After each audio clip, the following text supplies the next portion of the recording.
the Denver show. Denver has come and gone. Was it just overhyped on their part, or?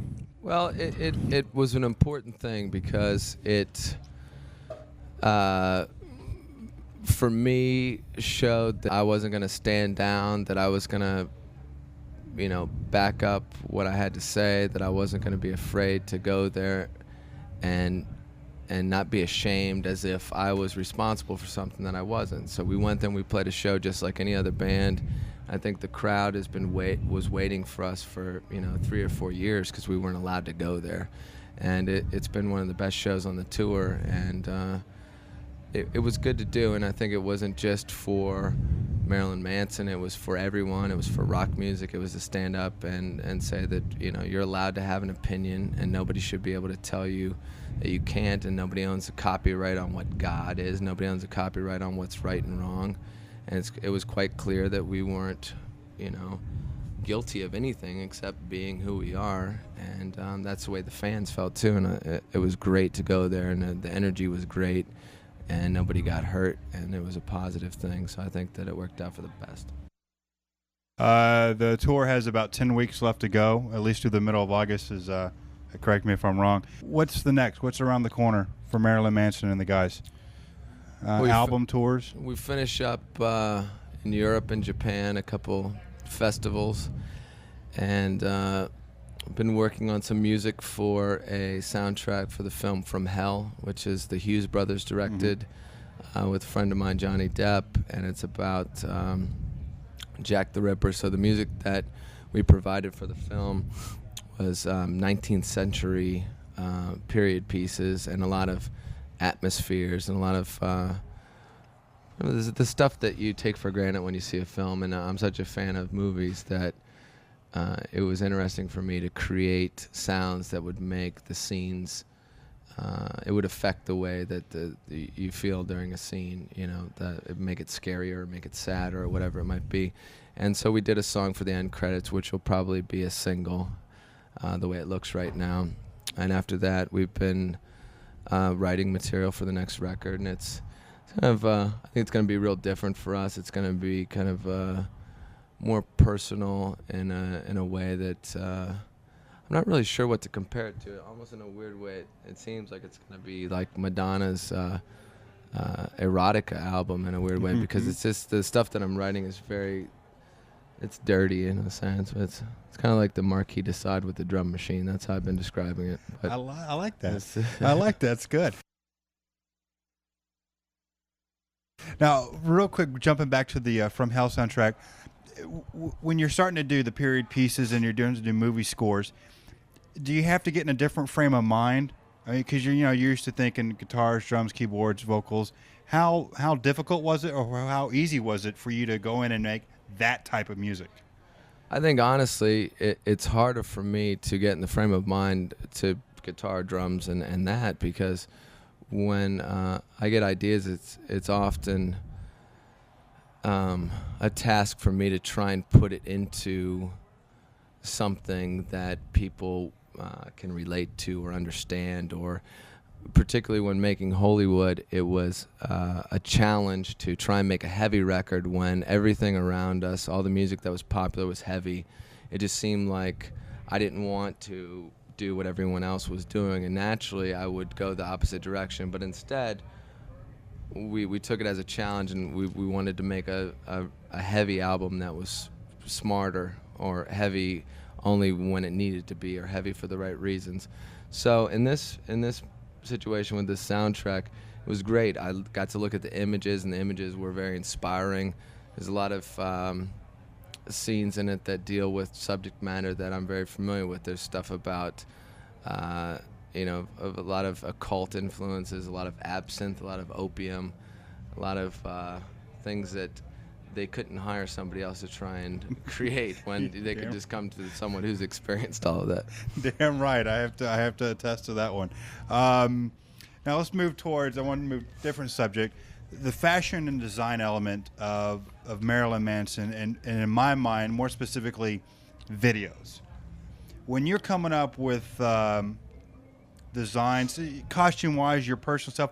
How long does that take you to come up with it and see it come to fruition? Is it easy, or is it like you have a bunch of different people helping you, or is it just something like, I'm in the bathtub, it's like, holy crap, man, I think this will look cool? When we make a video, usually there's about 2 weeks of preparation. So if I come up with an idea, I try and find the people that I work with, and I tell them, this is what I want, how can you make it happen?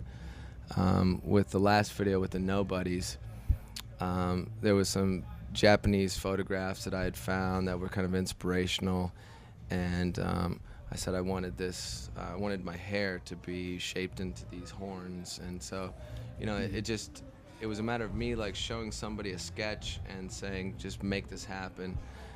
And it's good to be in a position where you can find people that you know and you've worked with that can understand your vision, but usually it happens very quickly.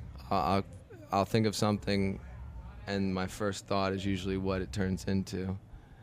And that was the case with this last video. I ended up, the way the video looks, and there's some scenes that are like inside sort of a castle or something like that, and it very much looks like my house and how I eventually would like to make my house look. And so this video, it wasn't a stretch for me because I was emulating sort of my own surroundings in a way.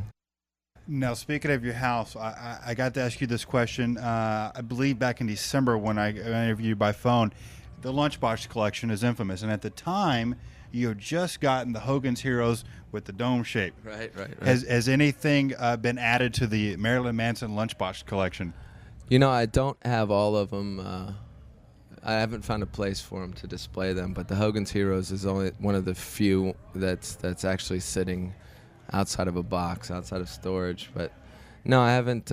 Actually, the only lunchbox that's been added is our very own Marilyn Manson lunchbox, which is such a long time coming. I've wanted one since 1991, and we finally got one like last year.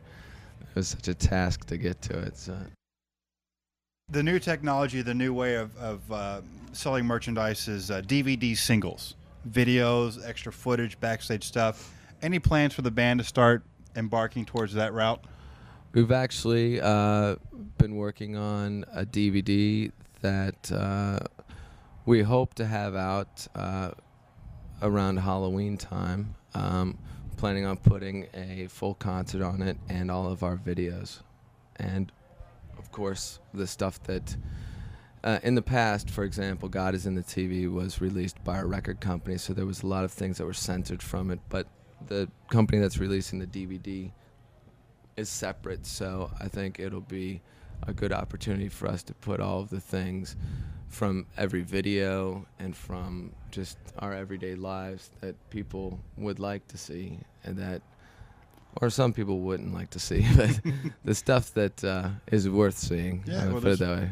There's a lot of mystique around the band. People would like to know that, does he eat carrots? Does he have a sandwich before? Just stuff like that. The real filth will be revealed. Yeah, that would be cool. All right, one last question for you.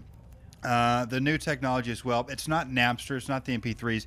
Something I've discovered on the internet, and actually, I had a laptop, I'd play it for you, and I have it in that bag, is the ability for fans, anybody, to be able to download videos. Yeah. And I have downloaded one of your performances many years ago because it had one of your old guitarists in it from the Reading Festival. Does that new technology concern you at all, that these people can get? Well, this was soundboard. I don't know where it came from. I enjoy it. We've tried to keep our site, and we're in the process of revamping our site. So anyone who's listening, in about a week or two, there's going to be a lot of new things to see on our site, a lot of photos from years ago that no one's ever seen. We just put up the video for Nobodies. I like the fact that an artist can use their website in the same way as cable television, and there's no one controlling the content. There's no one saying you can't play this because the sponsors or the people that are paying for the commercials object to it and things like that. Because eventually, I think people are going to get tired of seeing the same 5 videos on MTV, and it's exciting to know that there's the ability to have a revolution on the internet. It's just a matter of people focusing, and concentrate on doing something artistic rather than gossiping or looking at pornography, which I enjoy both of, but still at the same time. I was gonna say, I download videos, look at porn, and downloading this. Well, very cool. I don't. I usually don't ask about the set list because I want fans to be able to come and see it for themselves. And all I can say in my personal view, well, yeah, I could look up there and say, all right, he's gonna play this, then that. I don't want to do that. We switch it sometimes. I am looking at the set list, by the way. Let me tell you, the first one, intro. There you go, man. That's all I'm going to reveal. But looking at from here and watching out there as well, it's definitely all your favorite Marilyn Manson songs, and of course some brutal stuff. It's kind of difficult because we're giving a 50-minute slot, and our tour that we went through San Antonio with was about an hour and 20 minutes, and we tried to play a lot of other songs and album tracks, so it's been narrowed down to not a greatest hit set, but it's been narrowed down to what I would like to think that most of our fans want to hear. There's nothing self-indulgent or nothing that we're playing because we want to play it. We're trying to give people really what they want, and like you said, it is very, very brutal because we're on a tour where there's a lot of bands that have come about over the years when we've been around, and a lot of bands, I wouldn't say trying to do what we do, but a lot of bands treading the same water, and I think it's my position to make sure they know who's the boss and who does it best. So we come out there and we take no shit and we kick everyone's ass, and that's the way it should be done. And fans should expect no less than a full Marilyn Manson stage show. I don't want to call them props. I don't want to call if you see. And then some. We added some new stuff. I like the mic stand, by the way, and I'm just going to leave it at that. I like the mic stand. I like that very much. It's very. It's like it's so simple to look at. It's like, no, that's great. It's like, that's smart, but it's definitely a full show. So it's not just the band up there playing guitars. You're going to get a full theatrical performance as well as a brutal set. Thank you. Outside the boundaries of their phony world of kicks is the ever-present possibility of discovery. This must be avoided at all costs, for discovery brings with it the penalties of society: shame, arrest, prison. Forget it, man, and get with the countdown. Shake this square world and blast off for Kicksville.